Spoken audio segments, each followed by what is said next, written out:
Ashiek Ajim is slated to go down against Mateus Mendonca, and Ashiek Ajim is riding a score of 6-1-0. He is 5'8", 70.5 inches of reach out of Long Island MMA, fighting out of New York. This guy scored back-to-back wins over Richard Bernard, Carlos Espinoza, Zjavkon, Batar, and many other high-level opponents, but I'm worried because he lost the fight to Chris Moutinho.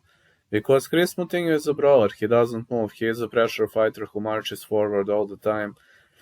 That loss worries me. Other than that, Ajim is a great fighter, but Chris Moutinho, I don't know, man. He was stopped by Chris Moutinho. I don't know whether this was a lucky shot or not, but maybe he was in the early stages of his career.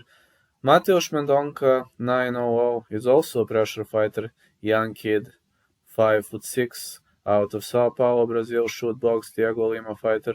He was better than Pedro Nobre, Victor Nato, Paulo Henrique Rodriguez, Ratson Caliocan, Watson de Castro, Jose Fontes, Alexandre Silva, Jonathan Silva, Paulo Silva. He is a demolisher with great ground game, and he is better on the ground than his opponent, while Ajim is better in the stand-up from what I've seen, and Ajim is better in ground and pound, but when it comes to a submission game, Mendonca rocks, man. Mendonca definitely rocks when it comes to submission game, and believe me, you don't want to stay on the ground.